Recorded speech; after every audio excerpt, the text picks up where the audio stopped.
Tim Carlson is one of my favorite Instagram accounts.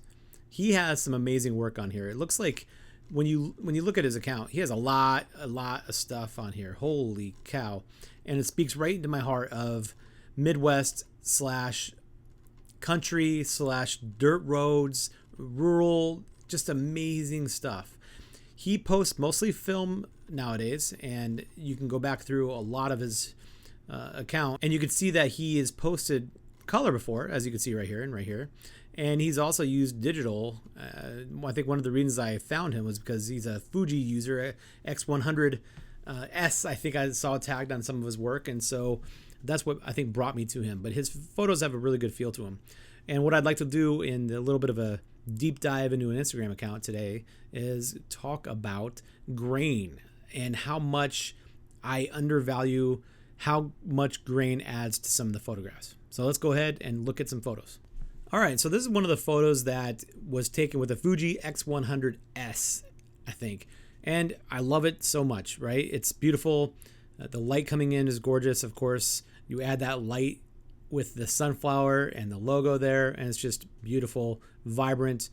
It's just the exposure is awesome, and then the way it's composed is really great. I love how on the right-hand side you can see those rails going down. It's a wonderful photo, and it's really grain-free. It's just very clear. It's very precisely done, and it's beautiful. I love it. But I do also love what Tim is doing recently with his film work and how imperfect a lot of it is. And I say that in the most respectful, like, I love it this way kind. So Tim, I love it. You can see some of the scratches from the negatives, which is super cool. I know that these are authentic, right? You process everything yourself, which is, I spent years in the darkroom when I was first starting out, and it's a little bit of an art by itself, just being in the darkroom with the chemicals and the temperature and all of that stuff. And there's grain and imperfections throughout. And many times when I'm looking at my own photographs, if I have too much grain, I disregard that photo sometimes. And looking through Tim's work really makes me want to go and take more pictures in black and white and let the grain rip and really just push what I'm able to do, because this photo is one of those examples. I think he said he had some kind of an issue in the processing, if I remember reading his Instagram caption. And I think it's a better photo for it almost. It has some character here. When you start looking at it, you can see detail. So even though there's a lot of grain, the detail really brings out elements of the photo. And you can see some of the power towers way in the back. You can see the old farm equipment, of course. That's where your eye goes in the midst of all this kind of grainy sky. And just this really cool moving flock of birds over here to the right. I really enjoy this photograph a lot. You have the dark foreground and the brighter background that really pulls you into these details. And the grain adds an element to this photograph that makes it more, I mean, it looks like it was shot in the 1910s or 20s or something like that. It seems like timeless.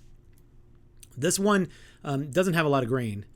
It is grainy in the sky, but the details and the vibrancy of the tones really impresses me. And again, makes me want to go out and push my camera a little bit more. This is one of the, I've seen, I think, Tim, you've got a couple of these flag shots. I wonder if it's the same spot, but this is definitely my favorite. It's such a clear focus right here that really, the depth of field makes everything just kind of fade into this dreamy quality.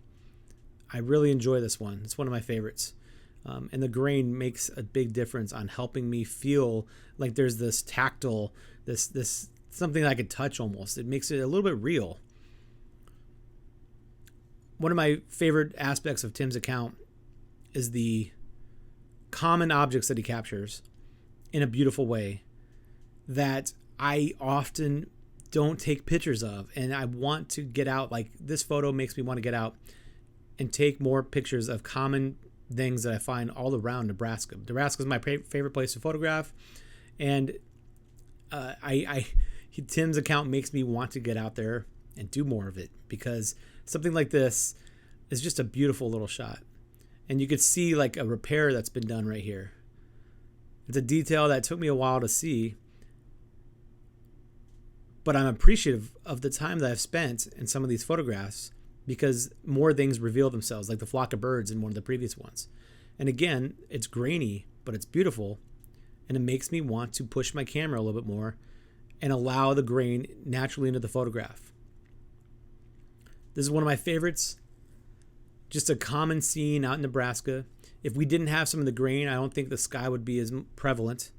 But it's a very, clean overhead sky that has some grain that adds some texture here.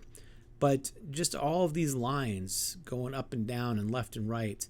And again, it's a common scene that you see all throughout Nebraska. But this creates such a wonderful image. You have the barbed wire that goes from the top right corner all the way down into the very far back reaches of the photo. And you have 3 of them moving you through. And again, common but beautiful. My favorite one I think of this whole bunch is this one. And it's just a birdhouse. And this one really reminds me of like an old book about the prairie that I read long ago that I don't even remember the name of. I read it in college. But the common everyday beauty was something that was the theme of the book. This reminds me of that. This is just on any average road that you drive up through and you stop for a moment in Nebraska and you see stuff like this all over there. And Tim has a magical way of capturing not only what he sees, but I think for me, it's about what I feel when I'm out there. And I feel this certain sense of history and the respect for the land and the beauty of the land that's all around us. Especially photographers sometimes think that they need to go out and find a mountain, or they have to go find the perfect sunset or the perfect sunrise. And for me, Tim's account reminds me that there is beauty everywhere, even if it's grainy, even if it has some scratches on the negative. Sometimes those things matter and they add to the photograph. So thanks, Tim, for letting me look at your photos. I absolutely love these. And I hope you keep doing it, and I can't wait to see what you've got in the future. I'll be there along with you.